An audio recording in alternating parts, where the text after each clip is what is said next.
Jake Morrison wiped the grease from his hands and looked at the old truck engine. The parts were scattered across his workbench, like pieces of a puzzle he had solved 1,000 times before. Outside his garage, the Montana wind carried the smell of pine trees and fresh snow from the mountains. It was early morning, and the sun painted everything golden. This was the life he had chosen after running from the war. This was Peace Dot, his wife Zara, moved through their kitchen preparing breakfast. She was 7 feet tall with silver skin that caught the light like water. Her 4 arms worked with perfect coordination as she cooked eggs and made coffee. When they first moved to this small town 3 years ago, the neighbors stared. Now they just waved and asked how she was doing. Mrs. Kelly from next door even brought her cookies when Zara accidentally destroyed their mailbox while learning to. Drive. Jake heard the rumble of vehicles approaching their ranch. Heavy engines that did not belong to farmers or delivery trucks. He put down his wrench and walked to the window. Black armored cars were coming up their dirt road. Behind them came military trucks filled with soldiers. Jake felt his stomach drop. He had known this day might come, but he had hoped it never would. The vehicles stopped in a wide circle around their house and garage. Soldiers jumped out and took positions behind their trucks. They wore full combat gear and carried weapons designed to kill aliens. Jake recognized the energy rifles and the heavy armor. He had used similar equipment during his time in the Terran Defense Corps before he learned the truth about the war. A tall man in a colonel's uniform stepped out of the lead vehicle. Jake knew that face. Colonel Bradley Hayes had been his commanding officer during the worst days of the fighting. Hayes had ordered the bombing of Caltharian cities and the killing of alien children. When Jake refused to follow those orders, Hayes had tried to have him shot for treason. That was when Jake stole the classified files and ran to alien space. Hayes picked up a megaphone, and his voice echoed across the valley. "You are surrounded, Jake Morrison. Come out with your hands up and bring the alien with you. You are both under arrest for crimes against humanity and violation of military law. You have 1 minute to comply, or we will take you by force." Jake walked to the back door and found Zara standing in the kitchen doorway. She had heard everything. Her secondary eyes were already scanning the area around their house, while her main eyes looked at him with concern. Her bio-armor was beginning to form around her body, like liquid metal flowing over her skin.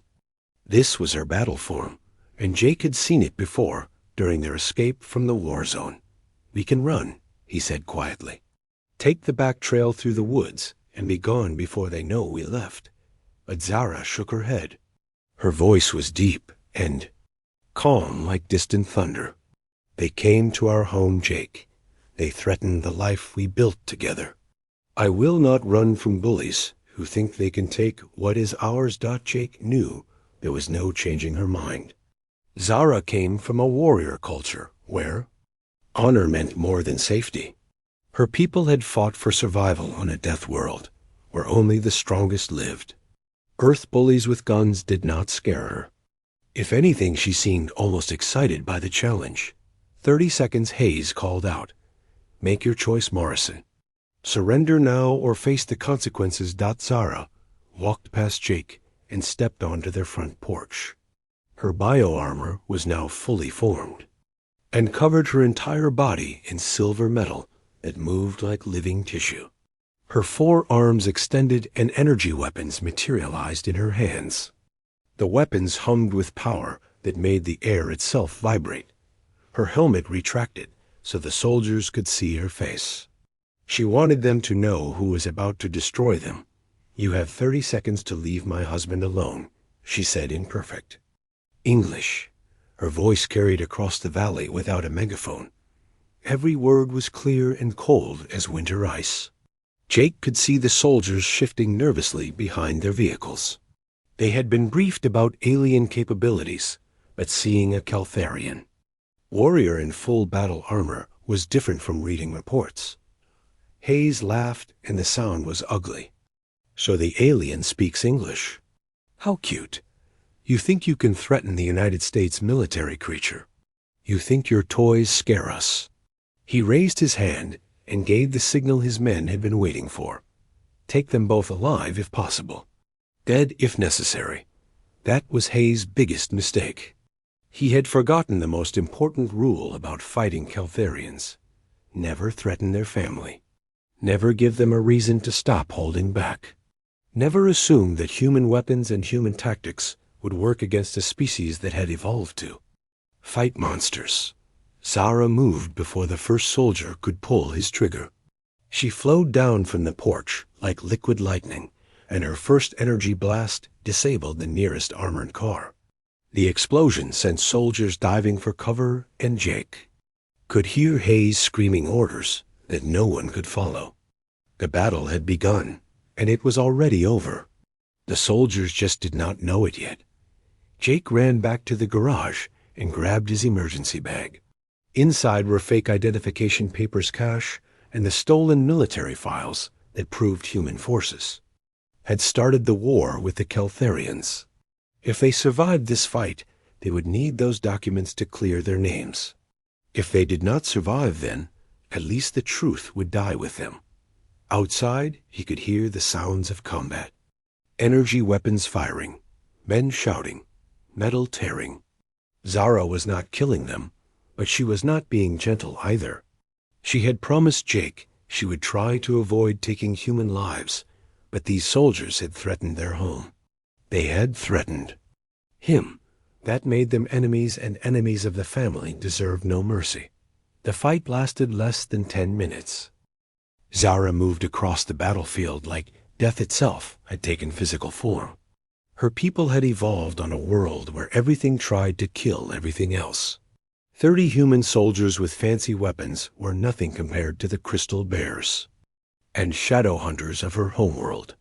She had been fighting since she could walk, and war was as natural to her as breathing. Her first target was the communications equipment.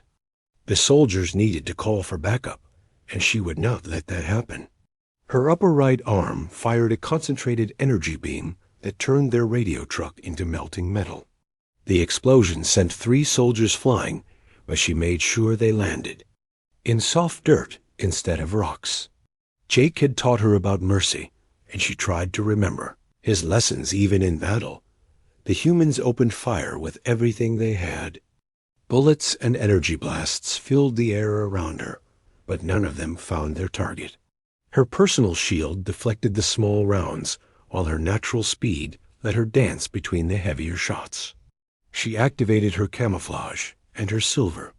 Skin shifted color to match the landscape. To human eyes, she became nearly invisible, like a ghost made of morning mist. Colonel Hayes was shouting orders, but his men could not follow them. How do you fight an enemy you cannot see? How do you hit a target that moves faster than your eyes can track? Zara appeared behind their defensive line, and her lower arms fired stun rounds that dropped 4 soldiers before they knew she was there. She vanished again before their friends could turn around. Jake watched from the garage doorway and felt proud and terrified at the same time. His wife was magnificent in combat, but this display of alien power would bring more enemies. The military would not stop with one failed assault. Every move Zara made was being recorded by helmet cameras and satellite feeds. Soon the entire world would see what a Keltharian warrior could do to human soldiers.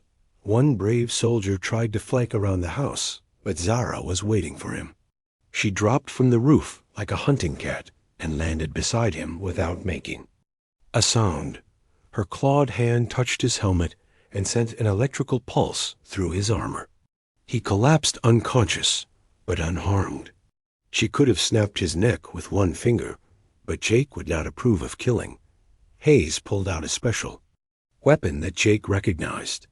It was an experimental energy rifle designed specifically to penetrate alien armor.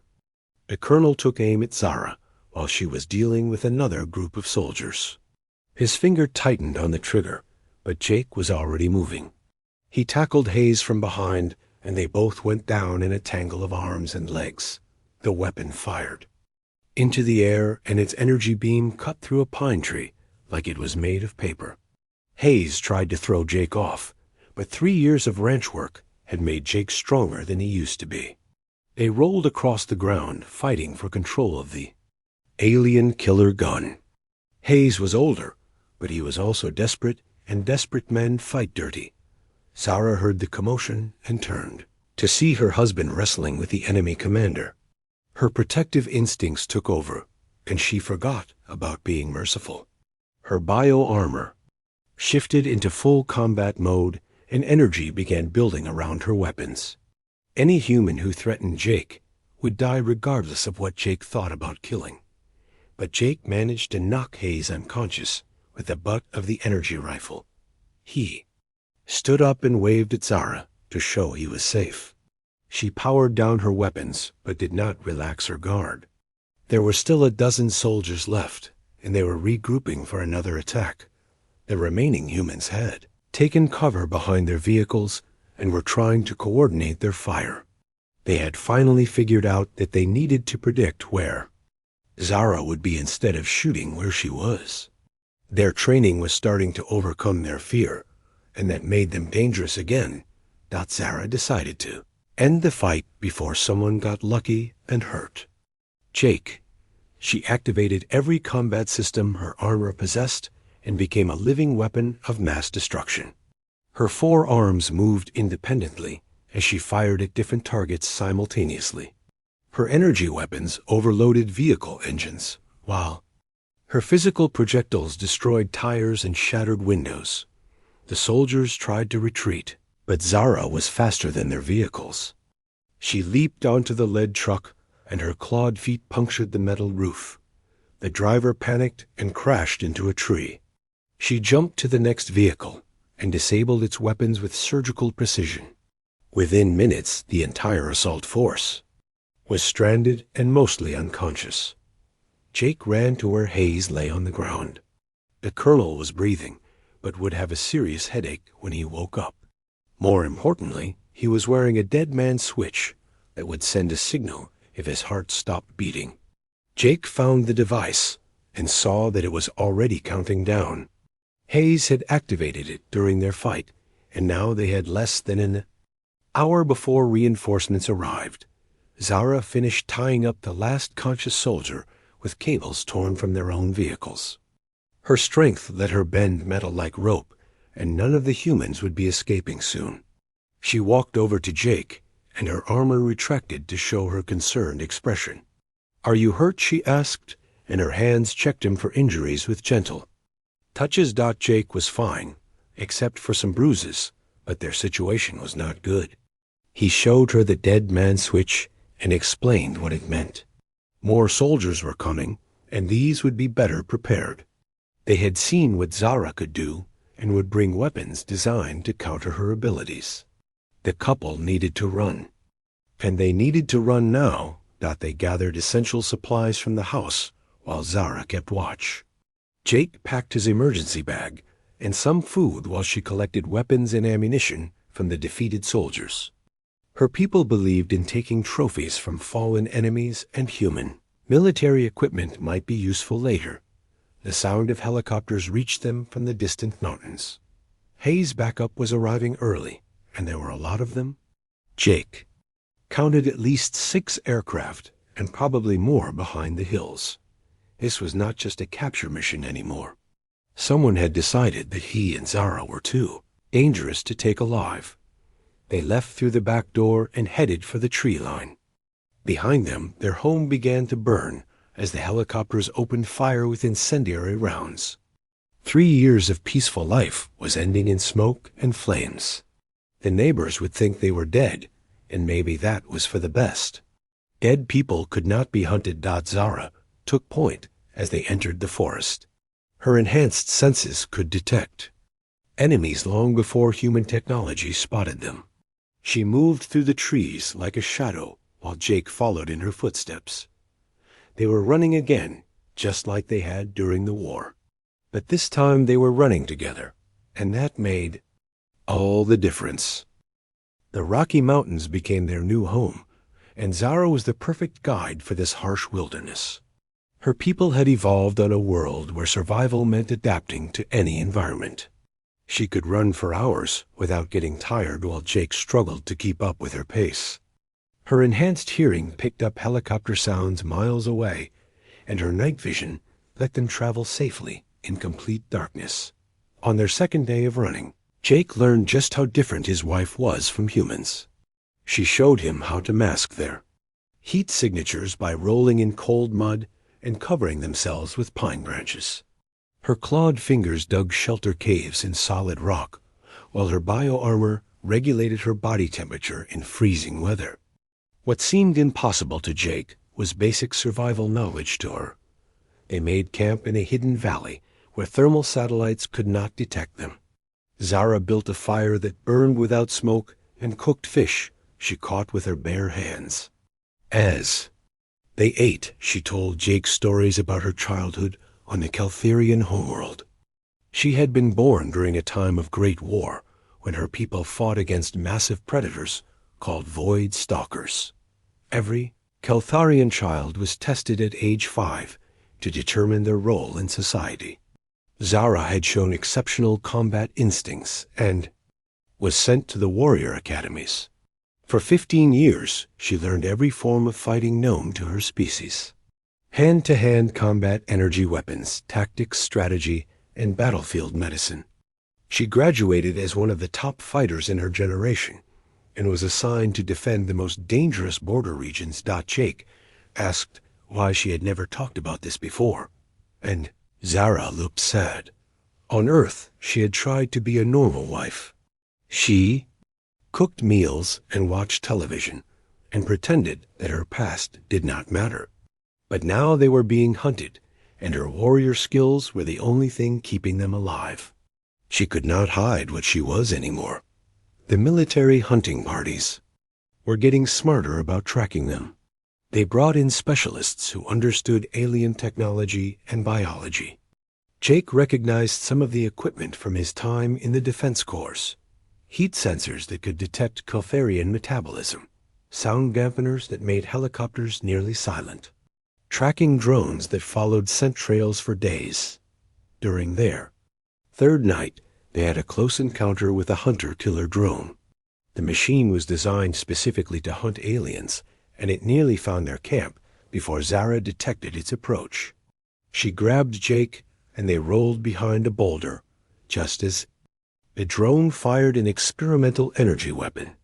The blast turned a tree into ash and left a smoking crater in the ground. Zara was hit by fragments from the explosion, and Jake saw silver blood running down her arm. Caltharian blood was different from human blood, and it glowed faintly in the darkness. The wound would not heal normally because the experimental weapon was designed to prevent alien regeneration. They needed medical supplies, and they needed them soon. Jake knew only one person who might help them. Danny Cooper had been his friend during their time in the Marines before the alien war started. Danny had served as a combat medic and had seen the same atrocities that made Jake desert. When the war ended, Danny left the military and opened a small clinic in Nevada. If anyone would risk helping them, it would be Danny. The problem was reaching Danny without being caught. Every communication device was monitored, and every road had checkpoints. The military was using Jake's old service records to predict where he might go and who he might contact. They would be watching Danny and waiting for Jake to make contact. Zara's condition was getting worse, despite her tough Caltharian constitution. The experimental weapon had introduced some kind of poison into her system that fought against her natural healing. She was still strong enough to travel, but Jake could see the pain in her eyes.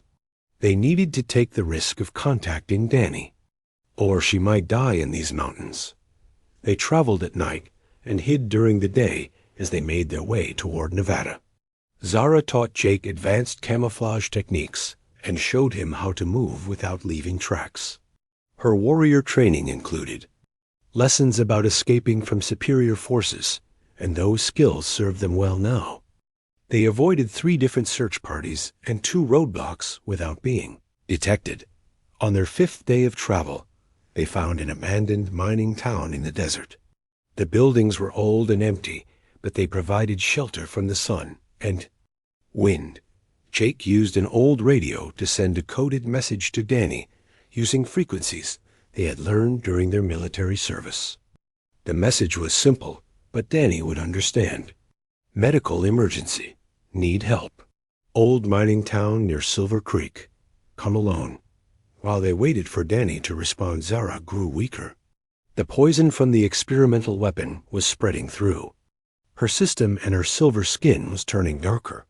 Jake did what he could to make her comfortable, but human medicine did not work on alien biology. He felt helpless watching his wife suffer and knowing he could not save her.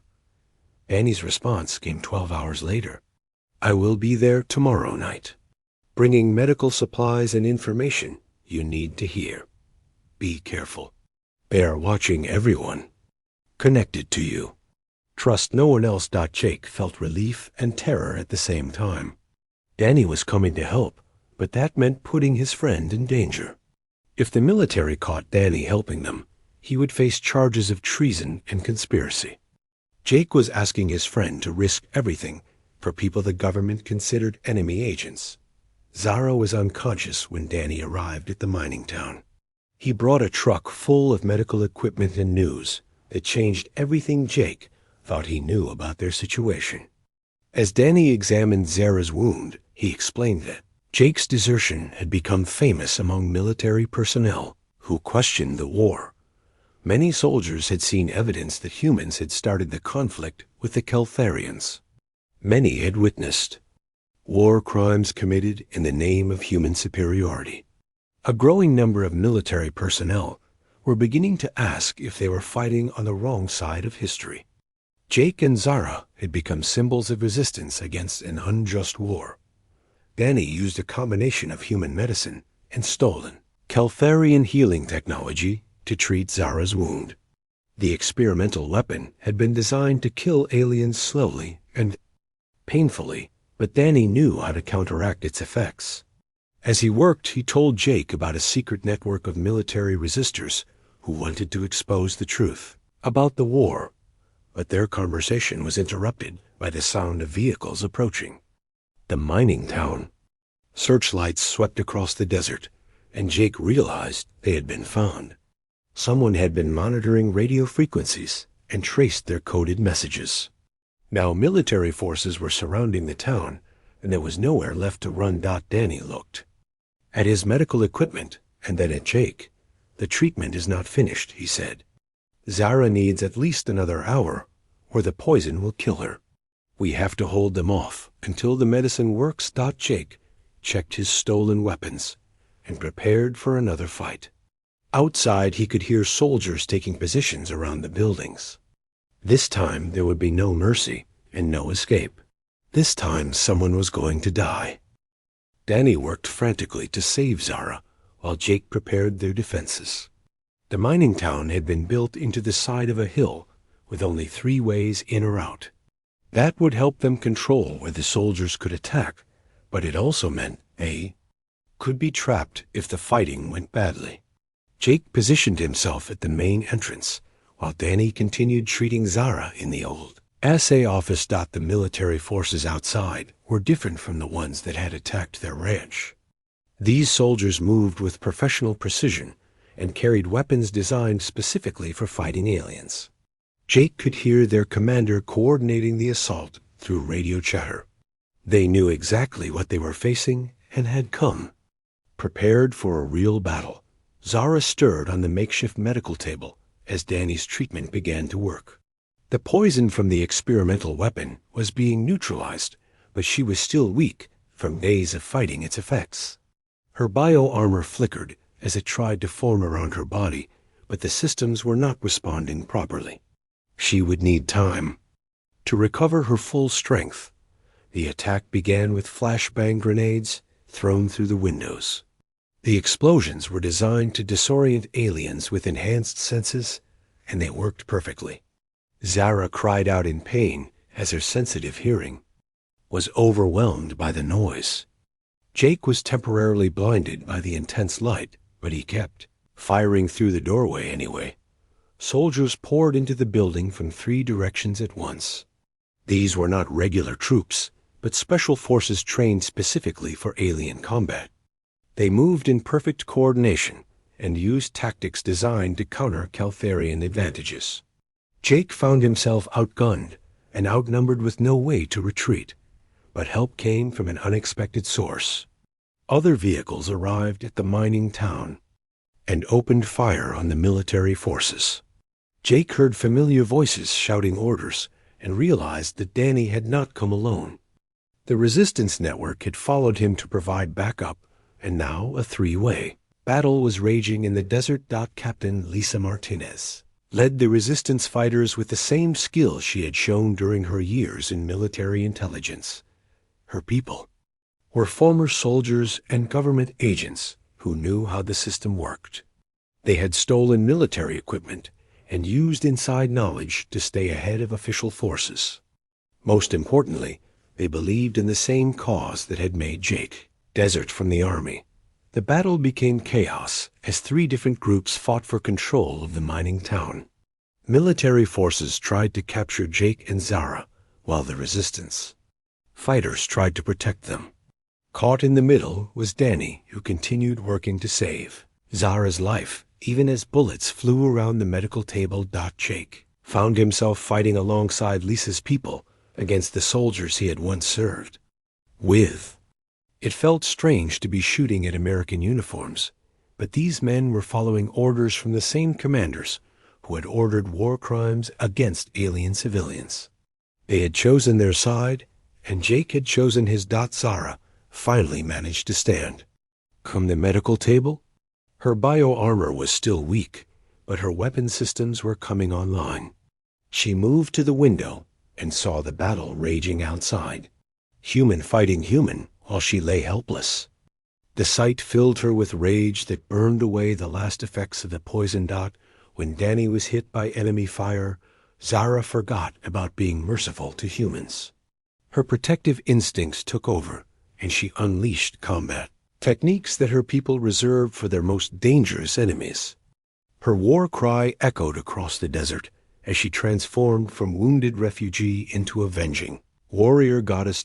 She flowed through the battlefield like liquid death. Her bioarmor adapted to each new threat, while her weapon systems targeted multiple enemies simultaneously. The experimental military equipment that had been designed to counter alien abilities proved useless against a Caltharian warrior fighting at full capacity. She was not just fighting for survival now, but for vengeance against those who had hurt her friends. The military commander tried to call for air support, but Zara had already destroyed their communications equipment. His soldiers were falling. Back in panic, as she demonstrated why her species had dominated their homeworld for thousands of years.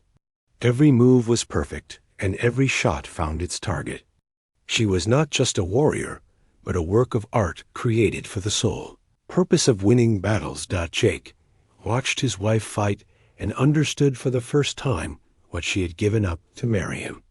On her homeworld, she would have been a general commanding armies and conquering planets. Instead, she had chosen to live quietly on Earth as a ranch wife.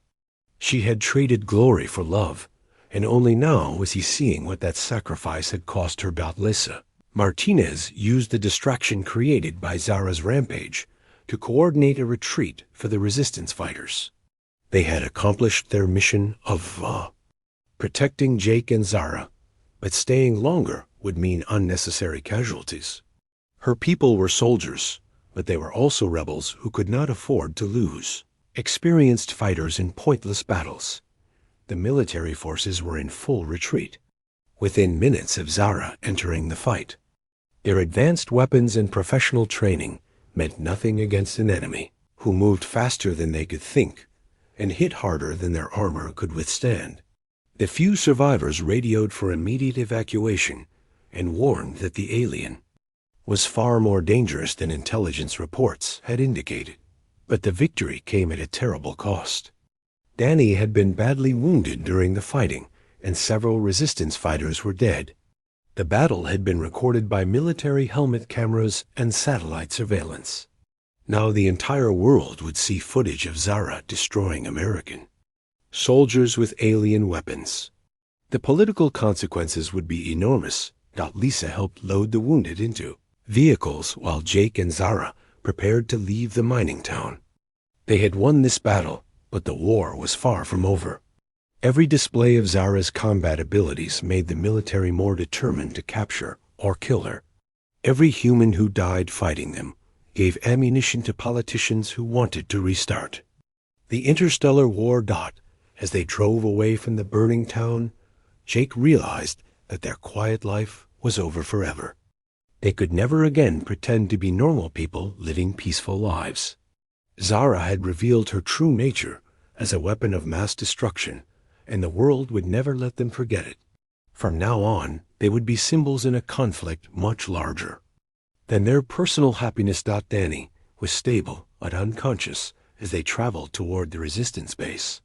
His sacrifice had saved Zara's life, but Jake wondered if the cost had been worth it. How many good people would die because he had chosen love over duty 3 years ago? How many more would suffer because his alien wife was too dangerous to ignore? Zara sensed his mood and placed one of her hands on his shoulder. Her touch was gentle despite the deadly weapons built into her fingers. "I did not choose to be what I am," she said quietly, "but I did choose to love you. That choice led us here, and I do not regret it." The convoy reached the resistance base as dawn broke over the Nevada desert. It was time to make a stand, and Jake knew there would be no more running. A final battle was coming, and the fate of 2 species might depend on what happened next. The resistance base was hidden in an abandoned military facility deep in the Nevada mountains. Lisa Martinez had chosen the location carefully because it was defensible and far from civilian populations. Underground bunkers provided protection from airstrikes, while the desert location made ground assault difficult. It was the perfect place for the final battle that everyone knew was coming. Jake spent his first day at the base learning about the resistance network. There were more human-alien couples than he had imagined living in secret across America. Most had met during the war, when soldiers discovered that their supposed enemies were not monsters, but people fighting to protect their homes. Love had bloomed in the most unlikely places, and now those couples were targets for military forces who saw them as traitors. Zara found herself working with other Keltharian warriors who had chosen Earth over their homeworld. They respected her reputation as a fighter, but were curious about her decision to marry a human. In their culture, arranged marriages between genetically compatible warriors were the norm. Choosing love over genetic optimization was considered foolish and dangerous. The warriors taught Zara new combat techniques, while she shared her knowledge of human military tactics. Together, they developed fighting methods that combined the best of both species. Keltharian strength and speed mixed with human adaptability and creativity. They were creating something entirely new and potentially revolutionary. News reports showed the mining town battle footage around the world. Politicians demanded action against the alien threat, while scientists wanted to study Zara's combat abilities. Religious leaders called her either a demon or an angel, depending on their viewpoint. The footage had made Jake and Zara the most famous couple on Earth, and that fame was bringing unwanted attention. General Patricia Stone used the public outcry to justify a massive military operation. She convinced the Pentagon that the resistance base represented an existential threat to human security. If aliens and humans could work together effectively, then humanity's claim to galactic dominance would be challenged. The base had to be destroyed and its defenders eliminated as an example to others. Stone assembled an army specifically designed to fight aliens. Tanks with energy weapons, aircraft carrying experimental bombs, soldiers wearing armor that could withstand Keltharian attacks. Most importantly, she brought weapons designed to kill aliens instantly, without giving them time to regenerate.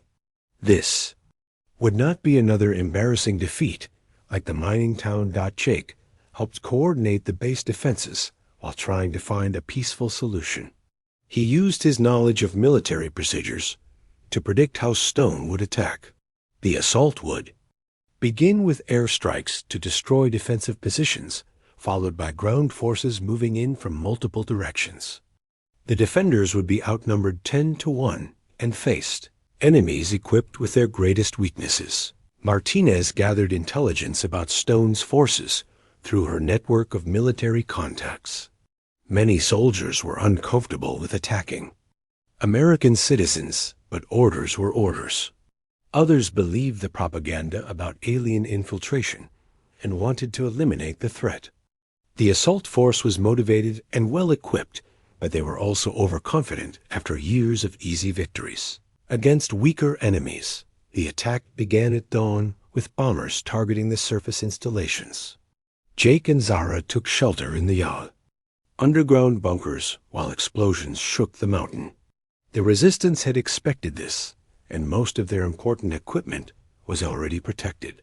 But the psychological effect was enormous as the defenders realized they were facing the full power of the American military. Ground forces approached from 3 directions, just as Jake had predicted. Stone was using standard military doctrine modified for alien combat. Her soldiers advanced behind armored vehicles, while aircraft provided cover from above. It was a textbook assault that should have overwhelmed any defensive position within hours. But the defenders were not following textbook responses. Mixed teams of humans and aliens used tactics that neither species could have developed alone. They struck at weak points that human commanders would not have noticed while avoiding traps that would have caught purely alien forces. The battle became a demonstration of what cooperation between species could achieve. Zara led a mixed unit that included both humans and Keltharians. Her alien abilities were enhanced by human creativity, while her human teammates gained capabilities they never could have developed alone. They moved through the battlefield like a single organism, with multiple parts working toward a common goal. Stone's forces found themselves fighting an enemy unlike anything in their training manuals. The climax came when Stone herself entered the battle. She had armed herself with an experimental weapon designed specifically to kill Keltharians, and she was looking for Zara. The general wanted a personal victory that would justify her crusade against alien influence. She found Jake instead and decided he would make an acceptable substitute. Stone cornered Jake in a damaged bunker and raised her alien killer weapon. She demanded that he choose between his own species and his alien wife. Humanity needed to maintain its dominance over lesser races, and his marriage to Zara was a symbol of weakness that encouraged alien resistance. He could renounce his wife and serve as an example of human loyalty, or he could die as a traitor. Jake's response defined everything the story represented. He refused to choose because the question was wrong.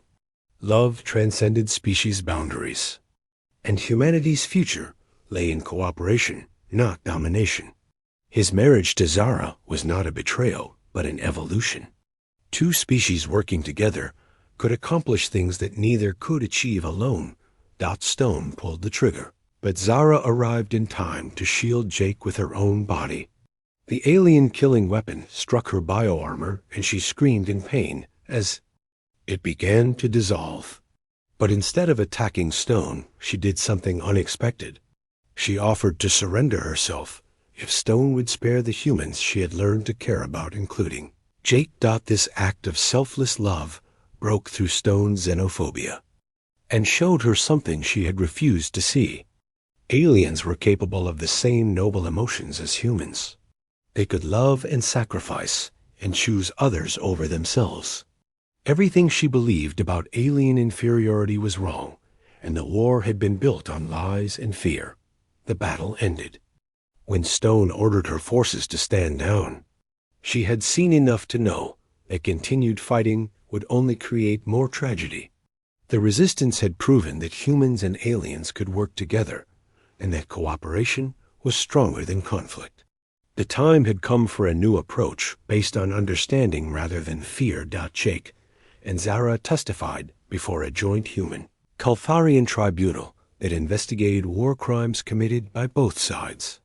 Their love story became the foundation for a new treaty between species based on mutual respect and shared goals. The marriage that had started during wartime became a symbol of peace and possibility. They returned to Montana, where their ranch had been rebuilt by neighbors who understood what they represented. Zara finally mastered the art of suburban life, though she still occasionally demolished the garage when startled by wildlife. She taught alien culture to local children while learning to bake cookies for school fundraisers. Jake watched his wife become part of their community through acts of kindness and protection. Her towering frame and silver skin no longer seemed alien because she had proven her humanity through her choices. When he asked if she missed the excitement of warfare, Zara smiled and gestured to their peaceful surroundings. "I spent my life learning to destroy," she said while placing her hand over her heart, where their wedding rings hung on a chain. "You taught me how to build something beautiful instead." The camera pulled back to show their ranch nestled in the Montana Valley, a symbol of what became possible when fear gave way to understanding and love bridged the gap between worlds.